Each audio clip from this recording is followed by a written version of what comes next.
broadcast network, AFTERBUZZ TV. Over 20 million weekly downloads in over 150 countries, and your #1 source for after-show entertainment.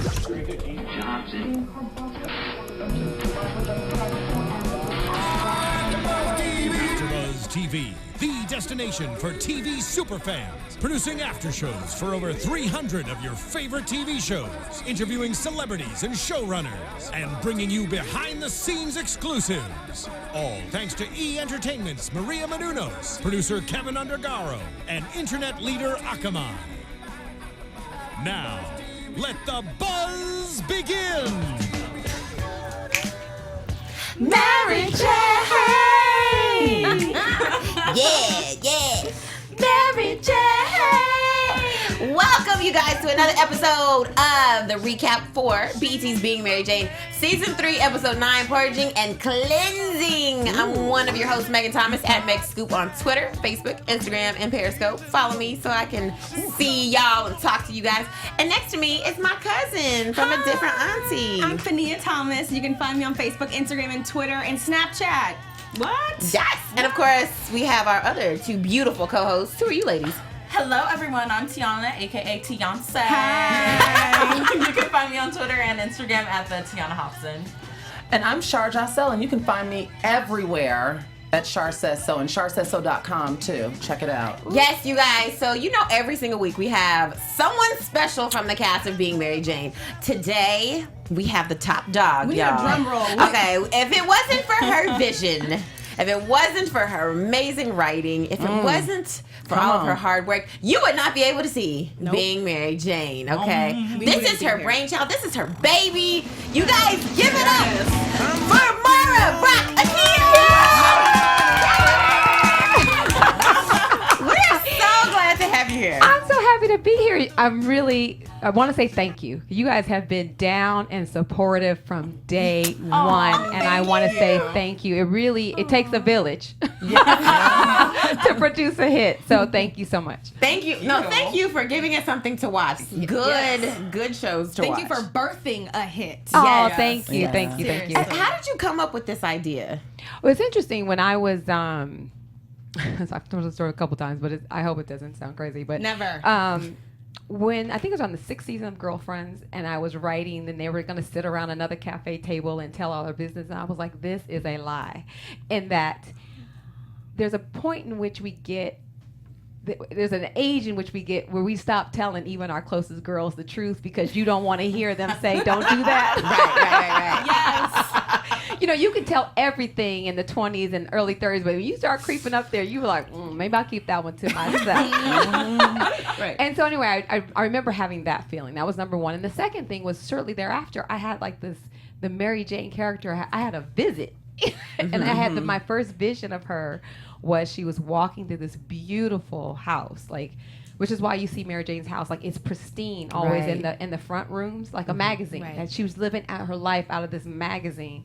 But when you walk toward the back of her house, as she walked through her house, her bedroom and her bathroom were like a hot mess. You're like, ooh, what's happening here? And then there were Post-its everywhere, and they had affirmations, they had quotes, they had biblical verses, they just had all that sort of self-help, feel good. So you knew something was going on with this woman. So anyway, that was my first vision of Mary Jane. And so I started just taking notes. And I was like, no one is, and this is let's see, what year is that? If it's the 6th season of Girlfriends, this is 2006. Right. Oh, wow. Nobody was looking for a TV show that's going to star a black woman in an hour, no less. So I just sort of kept notes. I call it, and some of my Twitter followers, they know this, when I write, I go down in the rabbit hole. So when you're going down in the rabbit hole, let's say writing for Girlfriends or anything creative for me, you might bump into some other sense of creativity. And so sometimes when I'm writing something else, something else will pop up. And I just sort of write those notes, and I just tuck them away. And Claire, who runs, Claire Brown, what's up, Claire? Claire, who runs our company, she was my assistant at the time. And I would be like, Claire, I got to tell you something. So a lot of times I would just tell Claire, and Claire would note it for me, or I'd have. So anyway, I literally had Post-it notes, emails from Claire of all these thoughts about Mary Jane, but I never thought I would make this show. Never thought but I don't know why I stored all those well, clearly it was the reason I did it because here we are. But anyway, that's how it started. Oh my goodness! And almost 10 years later, Isn't you that got funny? this amazing show. You know, there's a lot of realness and truth that you put into the show. Do you do that because you feel like there's not enough representation of that on TV, or do you do that because that's just stuff you want to talk about? Yeah, it's how I see the world. It's interesting when the show first came out, people kept calling it a comedy. I'm like, hello, no, it's not a comedy. And I know if they're just I didn't look at it as a comedy. Oh, thank you. I didn't. Well, Shar, you're the smart one. I didn't look at it. Did y'all look at it as a comedy? Oh, I didn't. No. No, yeah, but they were saying that, and I was like, okay, no. But I did know that in life, especially for Black people, humor is one of our survival. That's how we survive. I mean, to gone what we're going through and what we still go through. Sometimes to get through it, you have to laugh. So it's a part of our culture. It's a part of who we are. Anyway, you asked the question: is this something that I wanted to do? It's just the way I see the world, and I see us as human, and I don't see us as positive, and I don't see us as negative. I see us as human beings, and it's all of this. And the goal with this. I had several goals, but one of the goals for the show was I personally don't appeal to, procedurals don't really appeal to me as a viewer. Not to say there's not good ones out there, it just wasn't my thing. So I was like, well, what would I want to watch? And, I was thinking, not everybody is experiencing murder in their lives or a car chase, or although that's a lot that happens, but most of us are living, our drama is just a day-to-day, one foot in front of the other. Right. Like, it's just enough to get 2 things off your to-do list. Exactly. You know what I mean? I know people wake up just praying to go right back to sleep. It's just like, it's a lot. Life is not, it's not that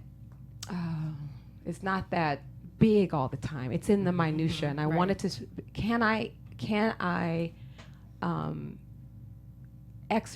tell stories in the nuance of life and tell drama in the everydayness of life? So that's why you see Mary Jane. She always has something on her plate. So you'll see that. But that's, if you think about your life, it's kind of like that too. Like 1 minute you're here, 5 minutes ago you were somewhere else. I know. Next minute you're putting sperm in the freezer. To all of us. Just a couple things. I do want to say thank you for that, because a lot of times I grew up in the suburbs, so what I see on television with Black people doing there isn't my life. That's not my reality. So watching Mary Jane go through the struggles that I feel like I can actually connect with her in a way that on most TV shows, I can't connect with the character like that. So. Yeah, me either. I was like, I've never been in a car chase. Or Law and Order or something like that. Never. And there's like I never even been in the hospital except to deliver my babies. You know what I'm saying? I don't even know. Like, I don't. Anyway, it's not real life. Yeah, it's not like a cinematic production. Right. You know, and we're so oversaturated with reality TV that to finally have like this drama that is so tangible and we experience it. Yes, I'm haunted by my to-do list every single day. Like it screams at me and I feel under-accomplished no matter how many degrees I have. I know. If I don't get the to-do list done, it's very much like I'm a failure. And I think it's ruining a lot of people's lives, the to-do list. I mean, it's funny. My husband just told me the other day, Mara, sometimes doing nothing is doing something. I was like, oh, okay. That's deep. Shout out to your husband too, by the way. Okay. Shout out, hey, Celine. I mean, come on, Celine. I mean, the visual. I mean, it's one thing. It's clearly a village, but Celine, his execution of this show has exceeded my hopes and dreams. I love looking at the show. We have other directors now, but he really set the template for. He shot all of first season, half of second season, and he did the first. He did the suicide episode this season, and the premiere where she was going through the hospital. Let me tell you something. Okay. That suicide episode, that's what I love about this show. Just piggybacking off of what I think everybody has kind of touched on, it stirs up necessary conversations in households that the conversation might not have ever taken place in. Like some of the things with white supremacy and the policing of little Black children and things like that. Like that's so important. I love seeing it like I said, like real life conversation kind of incorporated into this scripted, you know, because it's real. Yeah. It's real. And the other thing that I wanted to say is, how do you, because you work with your husband. Yeah. He's, you know, you have a cute vision. too. That's He good. is handsome. I mean, I didn't want to say that because You can't, Beyonce. You can. Because I get it. You can see all the extras. They be looking. I say I'm looking. You can look. Comes home with me. Yeah. How do you work so well together? Because you live together. You guys are raising children together. You're running a company together. Here's your vision. Do you guys always agree on everything? No. And if you don't agree, how do you deal with that? What's interesting, we set up something very early on, is that we decide before we start the project who gets the last say, because both of us sort of subscribe to the idea of, we listen to many voices, but it's one vision. That's how you can move. That's how you can move things along, and you've got to trust that vision. So, say when he did when he did Sparkle, it was like I was the writer, but he was the director, so I knew my place. I was like, now you know I have some tricks if I want to really get my way. But when he is serious about his work. So some things all the tricks in the world ain't gonna work. So you know, but. So we start each season. I don't think people know this. The first season that got to BET of the game, that was under Salim's vision. I get a lot of the credit because, you know, but he ran this the transition to BET. Okay. Wow. And because at that time I was working on Cougar Town, I was there. I was around, but at the time he was the mainstay, and he was the one who directed all 13 of those episodes to get them back on the air.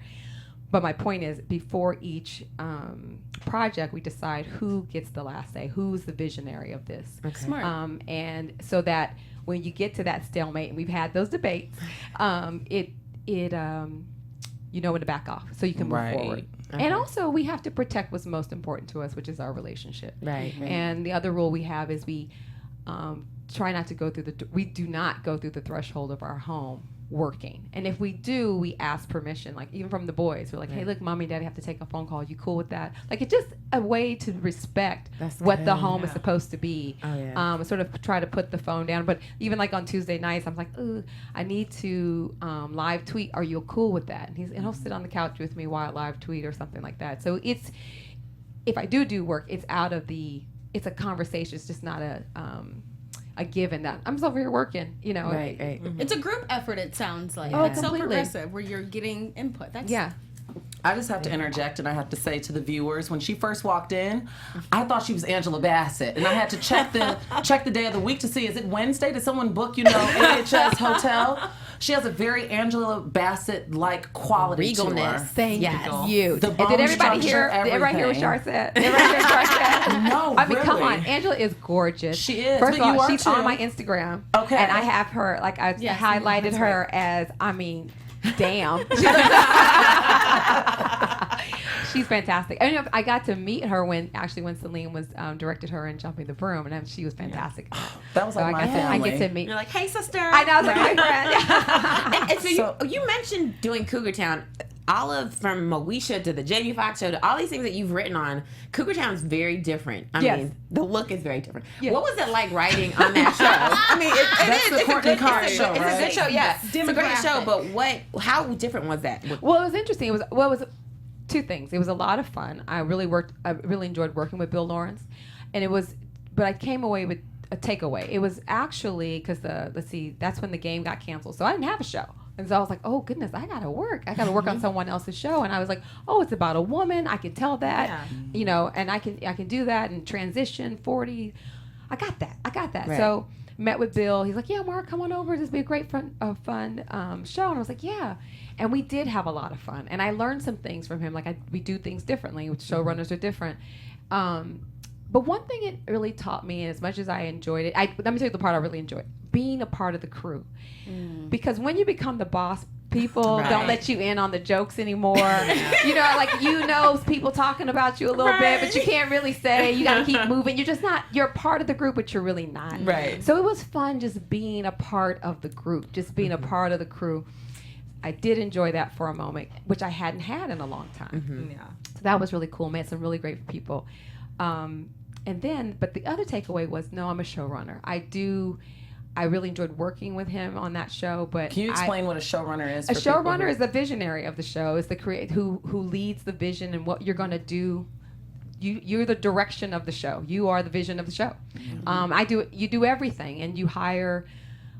Oh my goodness, how do you from explain the rooter to the tutor? From the rooter from the tutor. You're dealing with the network. You're dealing anything to do with the show. We have touched on it. You don't do everything. It takes a village, but you are directing a lot of the vision of that. So you're talking to the cast. You're talking to the crew. You're setting up. That seems stressful.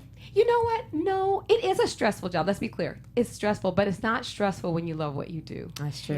I mean, anything has driving in traffic is stressful. Right. It's just what I love to do. I'm like Kobe. I want the ball. No, I was going to ask you, Mara, because I don't know if it's just that I just recently may have started paying attention to like the credits, but you were talking about like the intermingling and how you like work with your husband and how you decipher the two and how like how you're not part of the crew, but you are like with the jokes and things. I noticed tonight in particular, and I don't know, maybe y'all can correct me if it's just been there, but I noticed tonight in particular that Gabrielle Union is the EP on Being Mary Jane. So how was that with the actress, with the main actress? Did you have to work with her, like you two together? And no, I think it's more of let me just say this. Gabrielle is the star of the show, so she certainly has input. And the kind of showrunner that I am is I listen to everyone. Right. I listen. If y'all got a good idea, I'm gonna listen. That is my job.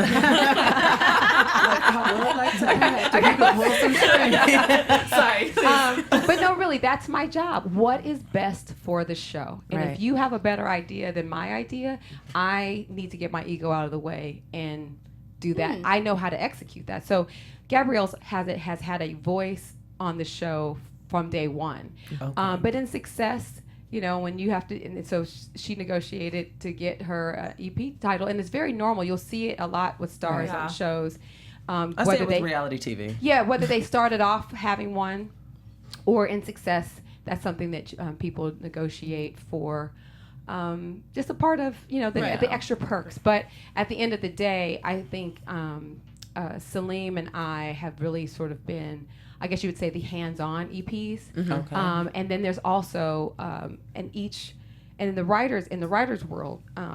And I am a writer showrunner. There are showrunners who are non-writing, but I'm a writer showrunner. I'm sort of old school that way.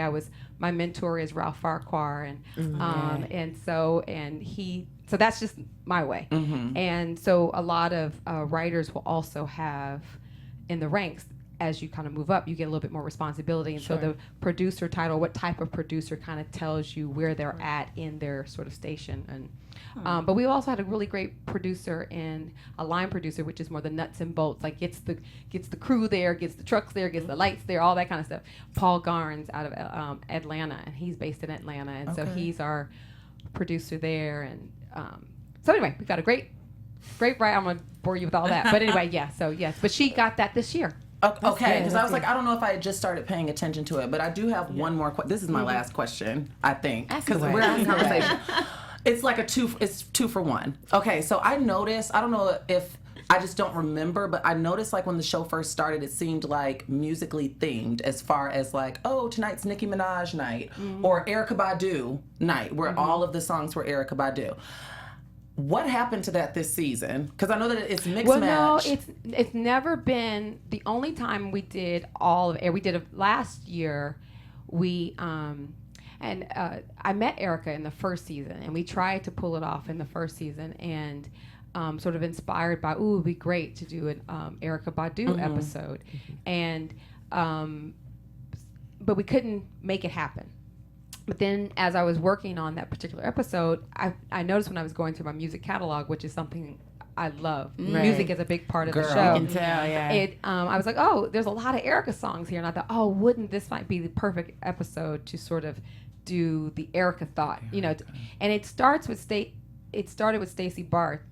And then it went, which she was my muse for season. If you watch season 1, Stacey Barth was all over it. And I love her. Beautiful, yes, that song. And then we went in that same episode, Stacey Barth. It was Erykah Badu in the middle, and we used the whole Spotify. Did you see? Remember, she was on her computer. She changed, and that was really it came organically. Shar, is what I'm trying to say. It came organically because a lot of times when we are trying to deal with something emotionally, I know for me, I go to music. It's a therapy for me. Yes. And so that's what Mary Jane was doing. I'm like, and see, who's the album you would put on? And we'd use the idea of Erykah Badu. And when she was shifting her mood, we switched to Nicki Minaj. Gotcha. Nice. That was not a complete Erykah, but it was very much a highlighted one. So when did is it Bad Boss Bitch? Oh yes, I never heard that song before. I was like, okay, I'm a boss ass bitch. That's what it was. Yeah. I have to give Kira Lehman, who he worked with Salim on Jumping the Broom, and then Sparkle, and then we brought him over to be Mary Jane. But Kira Lehman is the bomb. He has, his music. It's really Salim will give an idea, I will give an idea, Kira will give an idea. Now the editors are like, I got a song. But I'm going to give a lot of credit to Kira, and he came up with that one. But you were asking about the theme. So I've only did it once. And so this season, tonight, I was like, I'm going to do it again. With Jill. And so with Jill, I love her new album. And I think we've been waiting for some new music for Jill. Yeah, absolutely. I mean, and her voice is very much in alignment with where Mary Jane's character is right now. And when I heard... when I heard that song, excuse me, I have to sing it to get it right. But when I heard that, I was in my car driving my kids to school, and I was like, that has to go in episode 9. Okay. Some things just tell me exactly where they're supposed to go, and then I build from there. Like you should have seen me in the editing room. Like if you notice, we did "Living My Life Like It's Golden," which is my favorite Jill Scott song. My favorite. We put it made it look like it was in Patrick's car, but we made it look like it was in the car in front. So then it's like, and so I was like, look at us. No, I was going to compliment y'all on that though, because there have been so many times where people will comment under our YouTube. Yes. I'll ask like, what song was that during Lisa's funeral? Yes. I go home and I download this They stuff. need to follow Kira Lehman. What is Kira? I think it's I Am Kira. Don't give me the I downloaded it. It's just great look at my soundtrack. timeline, find Yeah. Kira. There you go. All right, let's talk about this episode a little bit. Episode 9. So we only have one more in this season, right? Yep. We're so sad. I know. I feel like there should be more. Okay, well, you guys got to talk to BET about that. We do. Yeah, hosting. BET. We make what Hosting get, like they America. tell us we have 10, we make 10. Speaking of which, we know congratulations on the deal for Akil Productions with Warner Brothers. Thank you so much. We're very That's excited. huge. Yeah, it is pretty huge. It's pretty So exciting. okay, so this is gonna start. We're gonna start seeing some stuff next year, right? Yes, that's the plan. Is it gonna be more? Is it movie based? Is it gonna be more TV shows? Do we know? No, it's interesting. If you really look at what Akil Productions has done so far, it's really sort of, from Girlfriends to The Game and to Being Mary Jane, we have really sort of, even Sparkle, we've honed in on the female voice, more specifically Black female. And we want to continue with that. There's way more storytelling in me about that and on different levels. But but I'm really excited for people to really hear Salim's voice. Now you hear male. We have strong male voices within our shows. Absolutely. But to be from his vision, he's got some stuff up his sleeve. I cannot wait for people and to connect with. And so I think you just get more Mara's passion projects, more Salim's passion projects, and hopefully even we'll be able to bring in some new talent, that we can supervise under our deal. That's the plan. But we want to come out guns blazing. Yes, please do. The figurative, the gun, not the real guns, because those need to go. Okay, okay, sorry. That was my No shade. Okay. No, much shade. Get these guns out here. But no, we really are excited because, and although we're very grateful for what we've been able to do at all the networks we've been to, UPN, CW, BET, but we've only been able to feed that one network. With this deal, it gives us an opportunity to sell everywhere. So whenever we sort of match up, that's where, and that's important for projects because not every project belongs everywhere. Right. Networks have different tones. You want to, also the alignment of their agenda and what they want to promote and put their ad dollars are behind, because that's just as important too, to not just make a great show but promote a great show. Right. And so we're looking forward to all of those things, and thank you for your support and wishful best wishes, I should say. Don't worry, don't worry. Any show you have, we'll be right Okay, back. I'll come back. I'll come back. Hey, Megan, really quickly before you kick things off, on Twitter, just really, really quickly, at Just Call Me Otis wants to know, is it going to be a 2-hour finale? No. Just 1 hour. I think he wants, like us, wants a 2 hour. Yeah, okay. I'm on episode 11 and 12. And as told by Thomas, says that he does not have a question, but he wanted me to tell you that he loves you. And tell him I love him back. He's like, we talk on Twitter all the time. And he's everywhere. Thomas is everywhere. He's so supportive. Well, he's very supportive of a lot of people. But you know what? That's good. Sometimes we hear so much about the negative, and he's just a generous of spirit, and I thank him. Look, shout out to you. It's been all of us. It's been all of us. Yes, if you have any more comments, just make sure you use the hashtag ABTVBMJ, and then we'll see all of your comments. So let's talk about this. This episode, we saw a lot with Patrick and the family and how they interacted together. Do you guys think that it was wrong for Mary Jane to, A, not tell Deja what happened with her father really when she had her over? And do you think that she probably should have been more honest with her or said something different? Or do you think she handled it correctly? I don't think it was handled with kitten gloves. I felt like she should have had an opportunity to say, bye, Dad, this is what's happening, because she's smart. Like, she asked, because she knew. And, like, the scene was so dramatic at school, and, like, the dad's like, that's trauma. Like, have a moment to say your goodbyes and your piece, and then move forward. Right. Well, you know, for starters, when the episode first kicked off, all I kept thinking was, you know what, Deja, that's her name, right? Deja don't need this stress. She don't need this, okay? She's just in the little third, fourth grade, she's in all the grades, packing her lunch, and she needs to live her life. She does not need this stress. I personally think that Mary Jane handled it fine, because I felt like even though she seems very aware and very smart, she don't need that stress.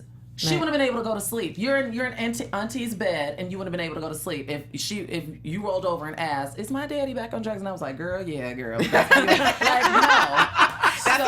no. So she didn't need. I felt like she handled that appropriate, because even though kids are very smart and very observant, there's age appropriate things, you know, and you know what? The other thing I want to say is, Mara, shout out to you for the book reading that Mary Jane was doing. I Am Malala. That was really, really amazing. Thank you. You know, I try to get as much. We try not to waste any opportunity to communicate. You don't waste anything. I try not to. Well, we try not to. We try not to. And I was very thankful that they also honored us with the rights to read that I mean, and especially in light of her movie just coming out. I hope you guys saw it. It's really beautiful. And also it's just another message about, here, to your point, children. The reason I really wanted to tell that story or show those images, a lot of times we're all worried about what Mary Jane and the adults are doing, and we forget really it's landing on these children, and they're supposed to be protected. To your point, I personally think children are supposed to be safe and protected so that they can go on their journey and stress-free. And the lies that adults constantly tell around children all the time, and sometimes for trying to protect them, but also the biggest protection, I think, is what the father said, which, oh my God, Richard Roundtree killed this episode. Yes, he did. And, you know, just that the adults are sucking up too much air in the room. We put too much attention on us, and so that was just sort of my fist in the air for the kids. And oh God, I had another point, and it just went, pooh, hello, Tomorrow's World. That's all right. We love it. I want to ask you guys this. Let's start with you, Tiona. Do you think that Grandpa is right when he says that I want to protect this baby? Or do you think that she should be allowed to be with her father, who is her father? Despite what he's going through. I do agree with Grandpa with the words that he's saying right now, because even though Patrick doesn't see it as a drug problem, any addict who starts using again, that is addictive behavior. Right. And it could start off small and grow big, and that's probably how his problem started in the first place.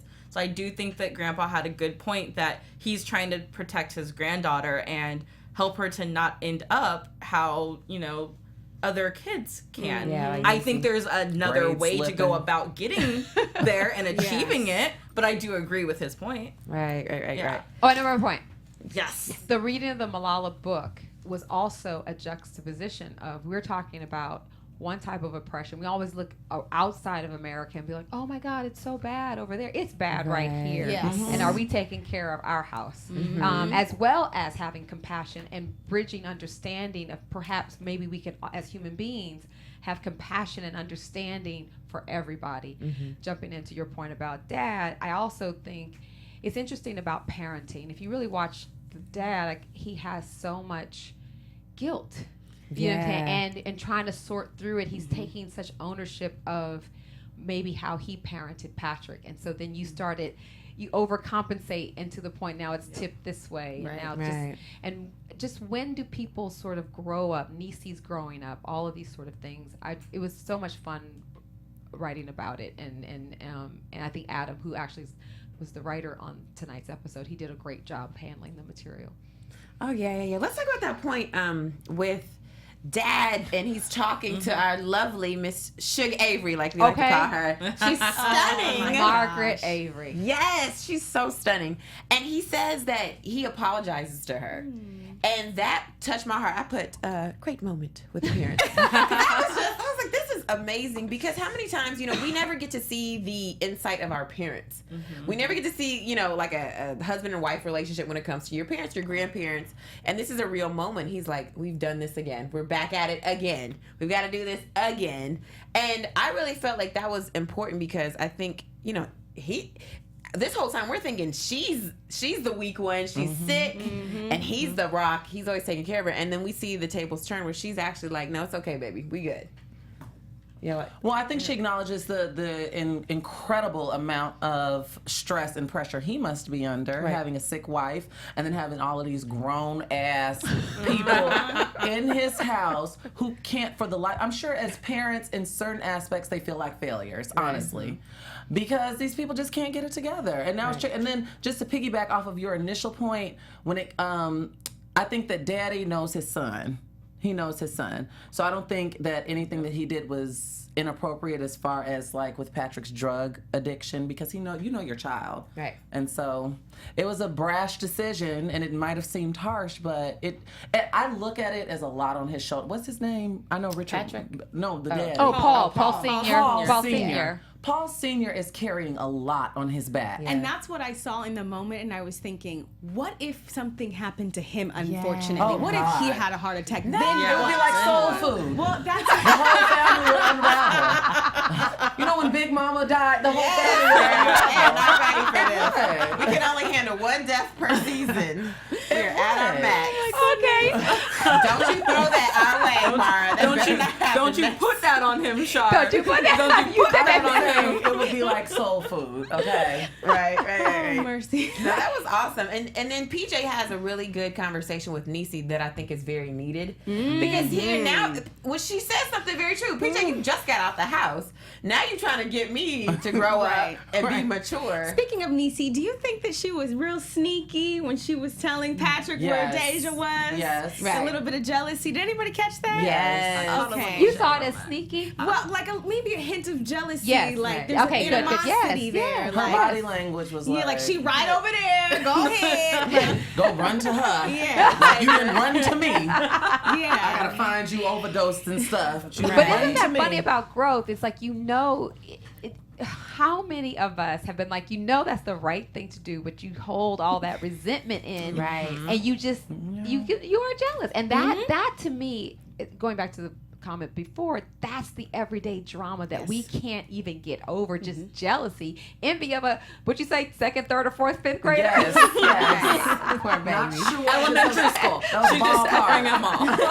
She's in every grade right now. She's a smart girl. It's a ballpark estimate, Right. And she has a right. I think Niecy has a right to be mad because of the things that she had to grow up too early. Just like Mary Jane, it's a trickle, it's a snowball effect. Just like Mary Jane is mad, his Niecy's getting perks and benefits, and Mary Jane didn't have her baby. And Niecy, she looks at it as Niecy having, skipping down the yellow brick road. Right, and it's the little girl in Niecy too that has yet to heal. Right. That's like angry and upset and acting the way that she is. That's a lot of a core of what the things that I think I write. I think there's a lot of we're a lot of wounded people, right? Dancing with wounded people, and I think that really we just gotta. it's over. Like you know what I'm saying, we have to sort of get over the right. But if everybody over it, there's no TV show, so you have to sort of like that. You have to unpack your own mess. I say that all the time, Shar. You're watching Mary Jane unpack her mess. And you need to do it. Let it inspire you to do it for yourself. Seriously. Shar, that's so funny. I say that all the time. Were you channeling me? I might have been. I am good at these things. Right. She got a bug on your phone. Be careful, Mara. Be careful. So then, of course, PJ gives Niecy some advice about what she should do with her life next, which I'm happy about. He gives her a little plan, 2-year plan, what she should do. I think it comes from a good place. I think. Absolutely. Now, here's the thing, though. Is he going to help her? Is the question. believe How when he's going to be in jail? Because remember, he has some shady stuff out there in California. So what did Nene say? You can't win when you play dirty. I think Nene Leak said that on the Real Housewives. Is that your prediction that PJ is gonna go to jail? I don't know. I don't really have a prediction. I'm gonna save it for next season. I mean, I don't know. We'll save that. Well, let's talk about Mary Jane at work. And how she's having a conversation with Kara. Kara says that Mary Jane should step out of what's going on because she's been her family's pit bull. Is that true? Because I didn't know if I really felt like that. Do you guys think it's true? You know what? I thought that it was important. I felt like it was true to an extent because the way that I saw that conversation is it's a conversation of your family taking advantage of you and you enabling certain piss poor behaviors. Okay. I just looked at it as Kara calling Mary Jane to the carpet. Like I don't know if you see this, but this is from a third party looking in. This is what I'm observing. Right. I think Mary Jane kind of thrives off that a little bit, like being the the savior. Captain Save the family. I feel like that's Save a her, whole family. Like that's her. She needs that to feel like she is got all of her stuff together, and she feels the need to be needed. Right. I definitely agree. Very smart ladies. No, I think that's the same, and I also think that Kara was kind of projecting some of her own problems onto Mary Jane in that moment. Wait, okay, so that's a good. Let's talk about that. Can we talk about that scene? Yes, please. Kara read him for points. First of all, that scene that you guys saw with Kara and I just flipped on John's name. John. That scene was the last scene we shot of third season. It was I think it was around 1 to 3 o'clock in the morning that we shot that scene. Wow. It was the very last scene.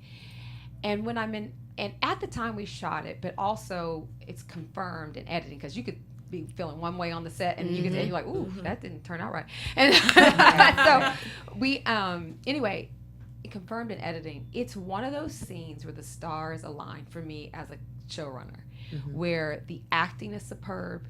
The direction is superb, which was by Oz Scott, veteran. Look him up. He's fantastic. Oz Scott, the DP, Michael Negrin, the props, the set design, the way we shot it was just so beautiful. The camera movement, it was just, when Kurt, our music composer, he put the score on top of it, it was perfection for me. It's like that scene, I used to sit in editing, I said, just play it again, I just want to watch. It's a long scene too.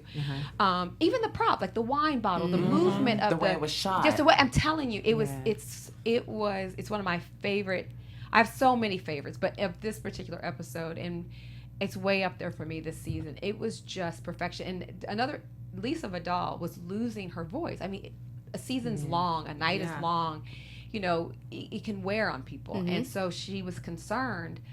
We had to move some scenes around, and she was supposed to shoot earlier, and then her voice was going, and I was worried. I was like, oh God, is she gonna have a voice? But then if you even listen to her voice in the scene, it just added a whole other layer. And I remember praying because I was like, I don't want her to lose her voice. This is our last day, last shoot, last moment. And it turned out even better that she lost her voice because she just couldn't keep it, just the whole, Lisa Vidal, I can't say enough about her acting. She's just superb. And that scene, I've been waiting, let me give Adam his props. The writers write and then I rewrite everyone. But that is a scene I've been waiting to do for a long time. I came into the series, or sometimes I got to do this, and we couldn't get it one season, couldn't get it to the second season, but to get it in this season, that I've been wanting to have that conversation and show that side of Kara, what she's going through, and that whole, and really a reflection of what America is going through. You know, to talk about white privilege, to talk about white male privilege, to talk about success and what drives us. Like, why? How do we get to this unhappy place where we have all these happy things? Right. You know. Anyway, marriage, what it looks like when people are still trying. What's the reality of divorce? You know what I'm saying? So anyway.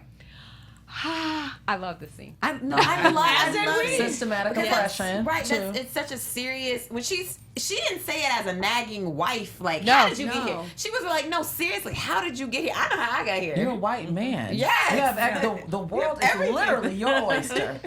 Right. You're a white man in America, and it was riveting to watch. But you know, but it's funny how the conversation that he has with her, which is flipped, and he's like, you know, you seem to be okay with my lack of ambition. You were okay with all of this. That's exactly what I wanted to do. His response was like, it was like a knuckle biter, like a, yes, right. When I had that affair, like, that's when I was like, oh, that's real. It was an important conversation. Both scenes with her talking to Mary Jane and her talking to John, right? Yeah. Both great scenes, but both great conversations. I love it. Mara, you're a genius. Oh, no, thank you. This, honey. No, thank you. I'm blessed to be able to do what I love, and so thank you. We're so excited about that, to see what else you have up your sleeve. Oh, I have any sleeves on today. And then let's talk about Mary Jane. She's got her show Talk Back. Cece. Yes. She hired Nina. Like, yes, she hired Nina from Nina the class came in that read her in class. She hired her. That was a smart move, by the way, I think. I feel like the scene that they were having in the think tank at her house, I wrote down, that is the show. That is a live talk back with real people going through real things. Like, that needs to actually happen. Yeah. Like, The welfare.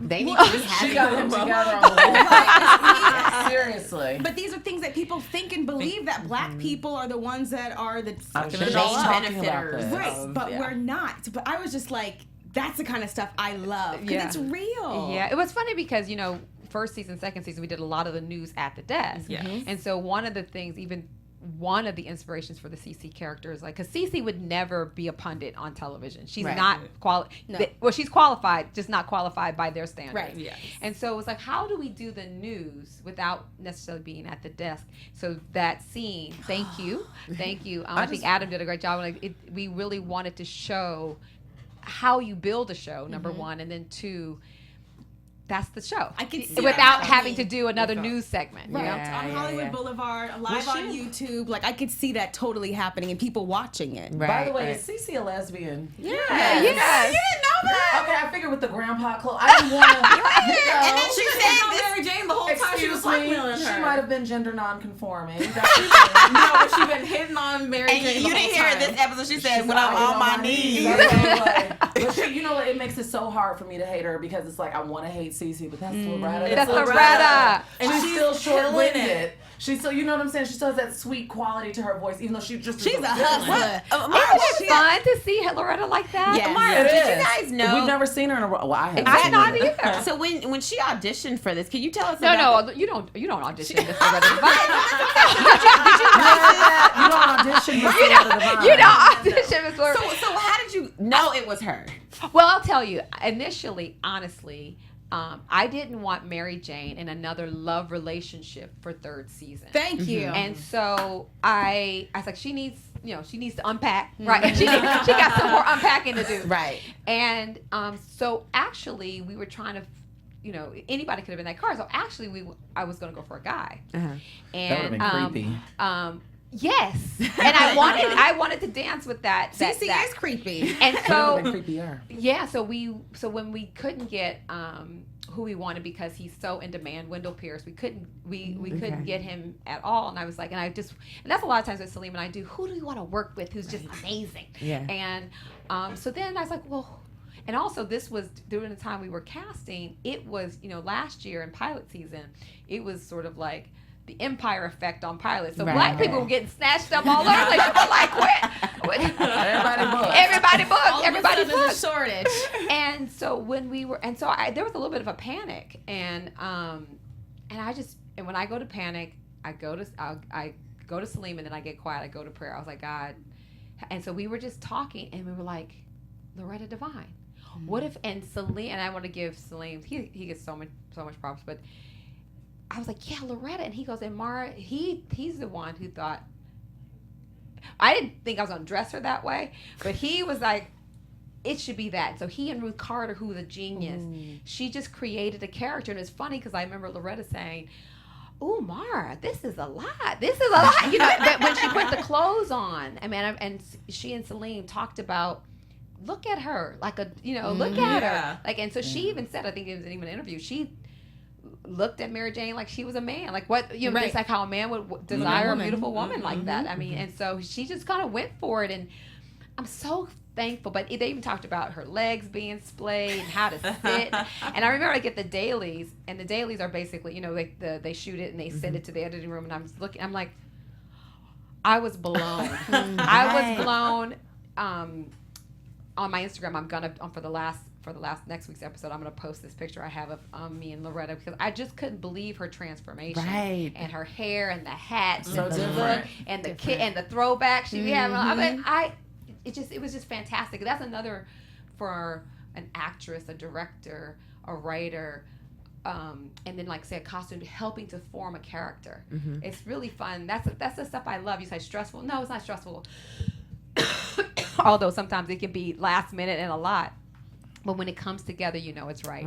And it was meant to be Loretta. It was. I mean, I believe this was her. I believe she was CeCe. She did a great job. I did not see her from Waiting to Exhale. I saw CeCe. And there's a lot of women in our world who are CeCe. I mean, not being extortionists and stuff like that. Although there are extortionists. There are extortionists. However, but I'm saying just her look, her sort of, I love that we've sort of pulled that woman into view. You know what I'm saying? It's like, you know, sometimes we don't see her. And she's there. Right.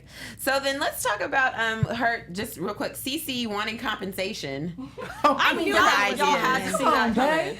When she Come stepped in and started talking about these ideas, she wanted an executive producer credit. She you went right there. You wrote it on your notes. Executive producer credit. She wants money. For talk back. I sure did, because I was like, you know, and I know people like that who are like, oh yeah, well, you know, I changed that sentence so I get a writer credit on that script, and that's it's like, my idea. No, you don't. That's not how the world works. She did ask, but for them it does. Exactly. And it's like you can work so hard, and people, you know, they just want to take. It's easier to take than to sometimes build. And I've always we've made. I know the audience kind of goes back and forth because she's fun and she gives a little bit. Yeah, she's informative, all that sort of things. But it always comes with the price. There's people in your life that always comes with the price, and that's just too much money for me. She came in asking for free publicity and promotion at the bookstore. So she's always leading with a get.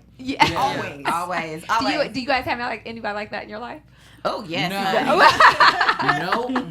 Can't put them out there. Snip. Not gonna put them out there. All right, let's do predictions before we get out of here about next episode. No, I don't want it to be over. I know. I want to stay here forever. TV predictions. All right, one prediction from everybody. I predict that Patrick and Miss Principal Lady woman is going, like, she's all about that. Oh, there was a lot of, because we saw it at the end of last season. I remember her, and I was like, I see it there. I synced it. And Beyonce, you on something? You onto something? Okay, that wasn't a confirmation. But that was a question mark. I'm just saying. I feel like there's going to be some more complexities. I don't feel like White Bay is going to be written out, but I feel like they're going to have, like we saw in the teaser, they're going to have a tough conversation. I feel like it's going to be a good one of those, like a good one. Back to pink penises. Back to pink beige. Excuse me. I still think Mary Jane going to end up marrying a white man. And I feel like that's why I said I don't think he's leaving. That's my prediction. I don't think it looks like a tough conversation, but he looks like he's in it to win it. All right, Fahina. So I'm going to combine mine, because there was a moment in the show where Mary Jane was talking to a lady and she made a comment about if black voices were sellable. I don't know if you guys caught that. But that just really, really just boils my blood right now. So I think we're going to revisit that. There's going to be more with that. That's what I'm going to say. My prediction, because this is the last episode of season 3, my prediction, Mary Jane will surprisingly be pregnant. And guess what? She's not going to know who her baby daddy is, because she had 2 lovers this season, y'all. Is it going to be a mixed baby, or is it gonna Chocolate be baby. chocolate baby? That's baby. a whole lot right there. Because how do you go through a pregnancy and you like, I don't know if my baby, like you can't lie Only at Mary all. Jane. You cannot lie to either person about the baby. That's a good But one, Megan. but she did all that testing. She still wears condoms. Condoms are only 99.9% That's effective. true. That's Mara. You know what? All This the is so- abstinence is 100%. This is so random, but I would The love more to you know. see Lynn Whitfield on this show. Oh my goodness. Oh, really? What I think way? I don't know. I just felt that in my spirit just now. I'm speaking into the universe. I would love to see Lynn Whitfield on David's this show. mama. Well, David's mama is white. David's mama. Yeah, we already she's have that. she's gonna be on the next episode, right? I just want the evil Yeah. brow. Like I want Lynn, and I want her as a villain in some way. You want her eyebrow? Is that what you said? You know how she's just like Lynn is just always so intense with her acting. All right, Mara, before we get out of here, what's one thing you want all of the viewers, the people who love being Mary Jane, what do you want to say to them? Thank you. I want to say thank you. I mean, it is a joy to have a conversation with such a giving, generous of spirit audience and supportive, and I know, and with a lot of opinions. Right. I still want to say thank you. Yes! Thank you so much for joining us. Where can we Yes. find you on social media? See, on Twitter, I'm Mara Brock Akil, all together, and then on Instagram, which is one of my faves, is Mara Akil. Yes, thank you so much for joining us. You are amazing. Thank you. I love You guys, you so much. are amazing. You're like a big Thank you. you're like a whale to us. You don't Oh, even know. thank pleasure. you. Really. I hope that wasn't a comment on my hips. No. I know it wasn't. You fell right into that, Fahina. You did. You set yourself up for that one. You know my background is in comedy.